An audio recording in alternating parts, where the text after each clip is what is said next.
37. The first sensibility, that of high culture, is basically moralistic. The second sensibility, that of extreme states of feeling, represented in much contemporary avant-garde art, gains power by a tension between moral and aesthetic passion. The third, camp, is wholly aesthetic.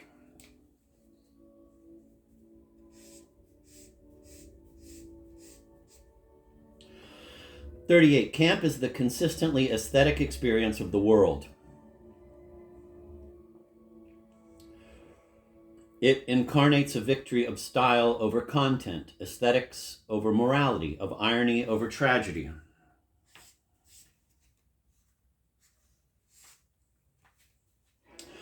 "39. Camp and tragedy are antitheses. There's seriousness in camp, seriousness in the degree of the artist's involvement, and often pathos. The excruciating is also one of the tonalities of camp. It is the quality of excruciation in much of Henry James, for instance, The Europeans, The Awkward Age, The Wings of the Dove, that is responsible for the large element of camp in his writings. But there's never tragedy. Number 40. Style is everything. Genet's ideas, for instance, are very camp. Genet's statement that the only criterion of an act is its elegance is virtually interchangeable as a statement with Wilde's, quote, "In matters of great importance, the vital element is not sincerity, but style," end of quote. But what counts finally is the style in which ideas are held.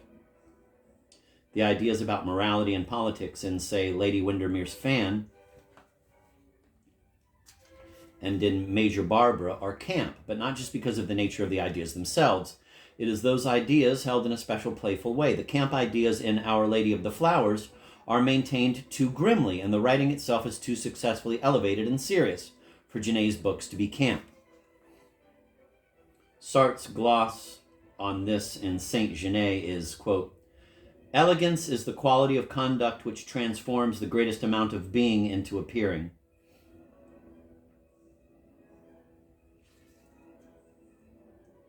Number 41. The whole point of camp is to dethrone the serious.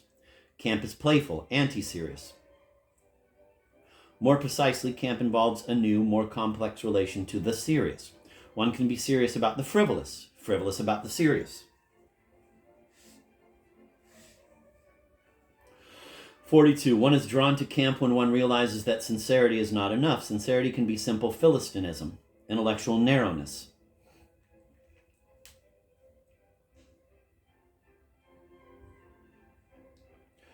Number 43. The traditional means for going beyond straight seriousness, irony, satire, seem feeble today, inadequate to the culturally oversaturated medium in which contemporary sensibility is schooled.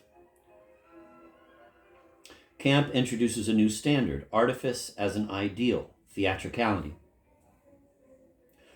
Number 44. Camp proposes a comic vision of the world, but not a bitter or polemical comedy.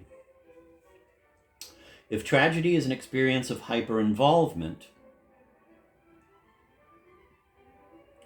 comedy is an experience of under-involvement, of detachment. I adore simple pleasures. They are the last refuge of the complex. That's from A Woman of No Importance by Wilde. 45. Detachment is the prerogative of an elite.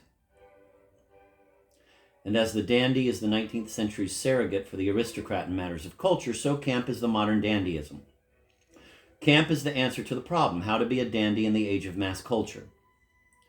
46. The dandy was overbred. His posture was disdain or else ennui.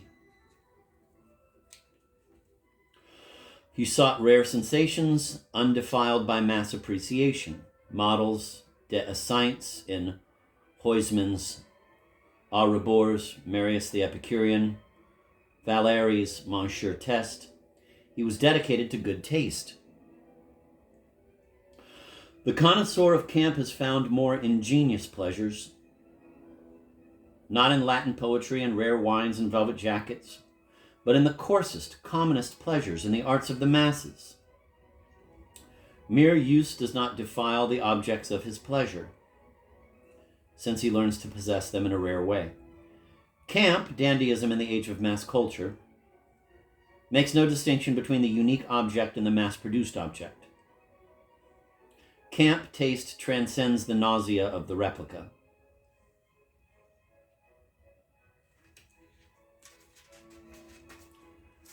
Number 47.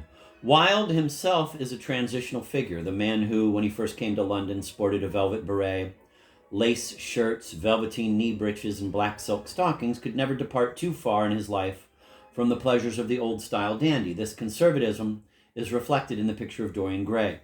But many of his attitudes suggest something more modern. It was Wilde who formulated an important element of the camp sensibility, the equivalence of all objects. When he announced his intention of living up to his blue and white china, or declared that a doorknob could be as admirable as a painting. When he proclaimed the importance of the necktie, the boutonniere, the chair, Wilde was anticipating the democratic esprit of camp. Number 48, the old-style dandy hated vulgarity. The new-style dandy, the lover of camp, appreciates vulgarity.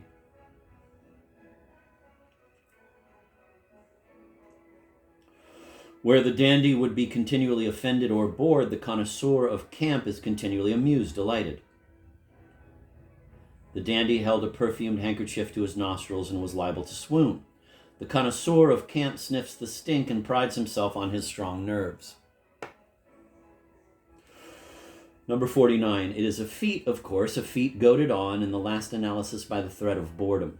The relation between boredom and camp taste cannot be overestimated. Camp taste is by its nature possible only in affluent societies. In societies or circles capable of experiencing the psychopathology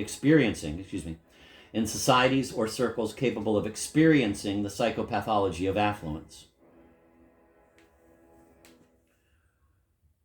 Quote, what is abnormal in life stands in normal relations to art. It is the only thing in life that stands in normal relations to art. A few maxims for the instruction of the overeducated.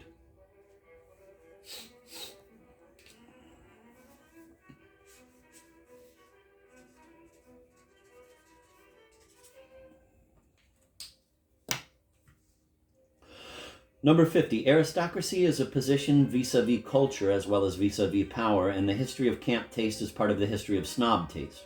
But since no authentic aristocrats in the old sense exist today to sponsor special tastes, who is the bearer of this taste? Answer. An improvised, self-elected class, mainly homosexuals, who constitute themselves as aristocrats of taste. Number 51. The peculiar relation between camp taste and homosexuality has to be explained. While it's not true that camp taste is homosexual taste, there's no doubt a peculiar affinity and overlap. Not all liberals are Jews, but Jews have shown a peculiar affinity for liberal and reformist causes.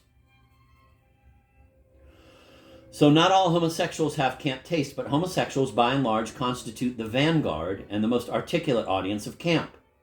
The analogy is not frivolously chosen. Jews and homosexuals are the outstanding creative minorities in contemporary urban culture. Creative, that is, in the truest sense. They are creators of sensibilities. The two pioneering forces of modern sensibility are Jewish moral seriousness and homosexual aestheticism and irony.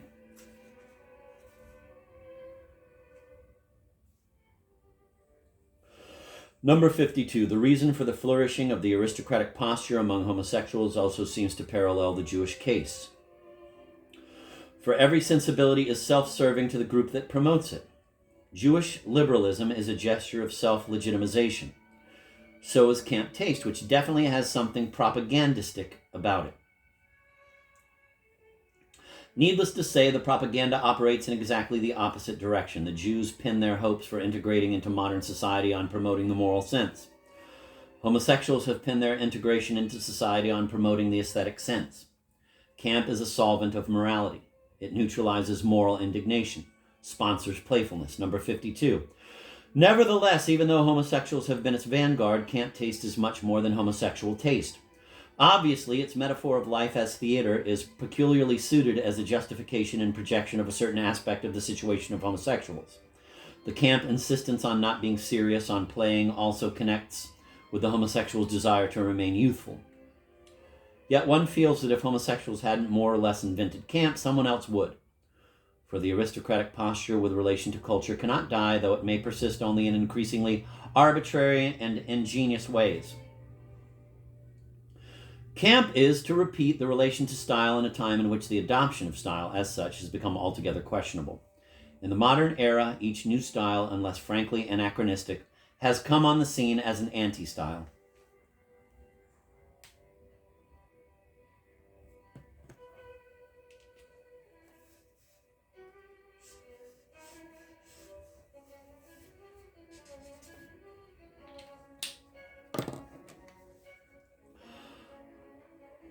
Quote, one must have a heart of stone to read the death of little Nell without laughing.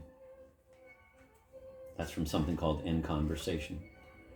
Number 54. The experiences of camp are based on the great discovery that the sensibility of high culture has no monopoly upon refinement. Camp asserts that good taste is not simply good taste, that there exists, indeed, a good taste of bad taste.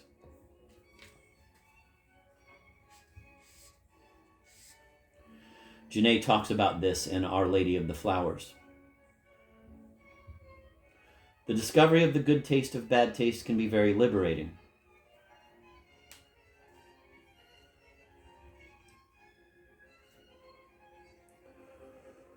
The man who insists on high and serious pleasures is depriving himself of pleasure.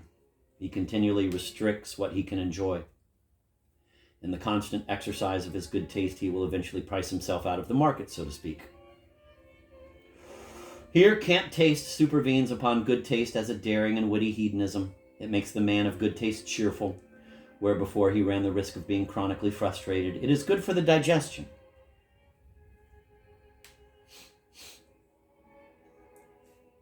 Number 55. Camp taste is, above all, a mode of enjoyment, of appreciation, not judgment. Camp is generous. It wants to enjoy. It only seems like malice, cynicism. Or if it is cynicism, it's not a ruthless but a sweet cynicism. Camp taste doesn't propose that it is in bad taste to be serious. It doesn't sneer at someone who succeeds in being seriously dramatic. What it does is to find the success in certain passionate failures. Number 56. Camp taste is a kind of love for human nature. It relishes rather than judges the little triumphs and awkward intensities of, quote, character, end of quote. Camp taste identifies with what it is enjoying. People who share this sensibility are not laughing at the thing they label as a camp. They're enjoying it. Camp is a tender feeling. Here one may compare camp with much of pop art, which, when it is not just camp, embodies an attitude that is related but still very different. Pop art is more flat, more dry, more serious, more detached, ultimately nihilistic. Number 57. Camp taste nourishes itself on the love that has gone into certain objects and personal styles. The absence of this love is the reason why such kitsch items as Peyton Place, the book, and the Tishman building aren't camp. Number 58. The ultimate camp statement. It's good because it's awful. Of course, one can't always say that. Only under certain conditions, those which I've tried to sketch in these notes.